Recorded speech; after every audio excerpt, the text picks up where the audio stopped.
Commanders, because I like what you did there with Max Harrison, who we talked about earlier on in the show. What was the thought? Yeah, Max Harrison, I like his speed, and when you look at what they need, Marshawn Lattimore is much closer to the end. Prior regime missed on Emmanuel Forbes. To get to where they want to go, they're going to have to cover receivers, and I think Harrison has that ability. All right, time for one more thing before we go. This is really fun. Well, that was very quick Commanders segment. Gotta love it. Gotta love the quick 18-second Commanders segment. Yeah, I'm happy they didn't get a little squirrely with this, and they're focused on defense.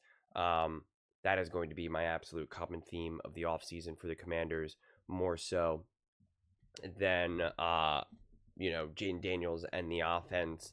I think it's so easy to kind of get lost in this idea of like, oh, Jayden Daniels, he's such an unbelievable quarterback. Let's give him all the weapons we can, et cetera, et cetera. And to me, it's just run game defense. Jayden Daniels will figure everything else out, and Cliff Kingsbury for that matter. I believe Jayden Daniels will be able to make, essentially any wide receiver work. So just give him some reliability and give him a great defense that can actually minimize, the amount of work that Jayden Daniels needs to make up for. And again, it's a wrap. The one thing that I just kind of keep saying again and again and again is Dan Quinn is your head coach. He is an awesome defensive mind. Really one of the best right now in the NFL, and he's consistently built top 5, even higher, better defenses. And so when you give him the pieces to be able to do that, it is trouble. It is trouble. And that's what the Commander, it's not a matter of just stopping receivers. It's just a matter of, just slowing down any of these teams, quite frankly, that you need to beat, like the Eagles, like the Rams, like if you're going to be going to Super Bowls, the Ravens, the Chiefs, the Bills. Like, that's what you also have to be thinking about. Like, you're thinking about like, hey, we got to win the NFC and get in the Super Bowl. And so who are we going to be facing? It's going to be the Bills, the Ravens, the Bengals, and the Chiefs most likely. There might be some of these other teams that kind of leapfrog them, but if we're looking at it in the most immediate short-term moment, that's what you're looking at.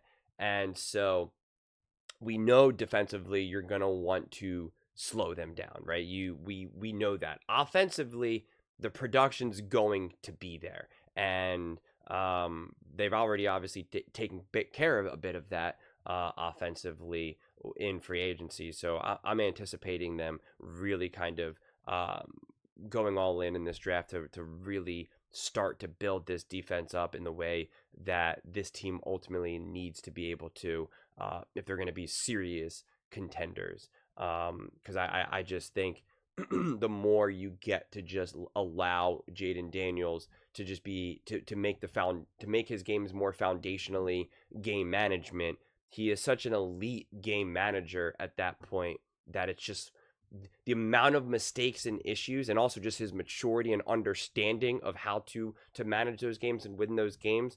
It's just going to be so easy. And in the moments that you need him to obviously now be a game changer and a game breaker, it's just like we know obviously he's got that down, also pretty easily as well.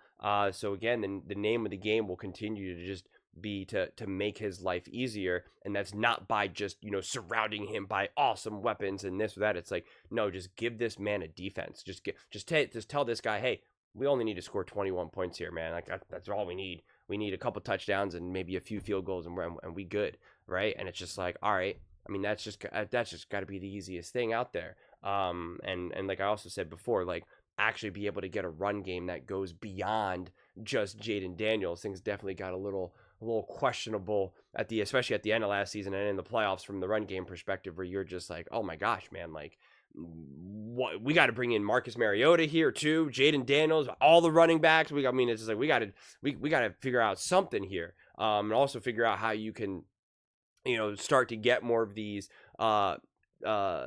short yard downs where you don't have to constantly go for it on fourth down as well. Just, drive after drive after drive after drive.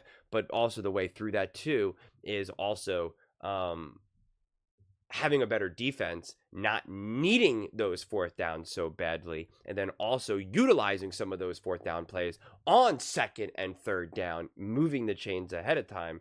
And then, like I said, you're in business. So I think the Commanders are obviously going to be in a great position here. I think, to me, the Commanders, like, it's obvious that they're going to be better this year than they were last year. But the question to me is, what about the other teams, right? How much better are the Rams going to be? How much better are the Eagles going to be? The Lions, etc. I do think this division now for the Commanders is going to be a little bit more difficult for the Eagles as well, just because I think the Cowboys, again, I don't think they're moving mountains here, but I still think there's still going to be tough games on the horizon with the Cowboys. There's going to be tough games, obviously, with the Eagles. And I think even with the Giants, even with Russ and Dable, again, I'm not saying that the Giants are going to be able to get out there and compete for the division, but I just don't know if those games are going to be kind of these like easy guaranteed wins. And so it just makes the division a lot harder and wins to come by, a lot harder. And dropping a game to say like the Cowboys or the Giants at this point could have, it's a difference between having home field advantage in the playoffs and not, right? Like that's just that's the difference. It could be the difference between being the 2 seed, the 1 seed, or the 5 seed. And so that's this winning this division really goes a long way. And it will be hard because obviously the Eagles deserve to be in the driver's seat for that. But again, the path through that will, from my viewpoint, will continue to be defense. That's why you brought in Dan Quinn. And when you have a quarterback who's not only an unbelievable game manager, and again, it's not a negative, and a game changer, when you have a defensive led, when you actually have a defensive led team in that regard, that's the New England Patriots. Right? Like that's the New England Patriots. Things go wrong when you try to be a defensive led team and you don't have the quarterback. That's how you end up like the Pittsburgh Steelers, right? That's how you end up in trouble when you have a defensive head coach and you don't really quite have the quarterback and you just don't have the offense that can kind of get humming. That's when you kind of consistently run yourself into trouble. But when you have a great defensive head coach and an awesome defense and you have an electric quarterback, you can be a more defensive forward team because your quarterback knows exactly what they need to do in order to win these games. And when their back is up against the wall, you have the quarterback who has the ability to be like, all right, don't worry, I got it now. I can take over from here. So I think, considering how the NFL, how it kind of keeps swinging between, offense and defense, I think it's kind of the perfect time to really kind of triple down on defenses. And again, we saw that with the Kansas City Chiefs winning the Super Bowl defensively, the Philadelphia Eagles, and it's like, what's this next iteration going to be? We're going to find out. But those are just my thoughts. I'd absolutely love to hear yours. What do you guys all think about the Washington Commanders really trying to juice up and build up their defense in this draft to be able to take it to the next level for them? Let me know in the comments below. I read every single comment. So whether you agree with me or disagree with me, either way, let's get in some discussions. Let's get in some fights. But ultimately, let's just have some fun. And please do consider subscribing. We are building an amazing community here and absolutely love to see you part of it. I want to build something that we all genuinely feel connected to. Something that we're really excited to be part of. I think we're well on our way to doing it. And please don't forget to give this video a thumbs up, as it really does help visibility in the algorithm. Thank you so much. See you next time.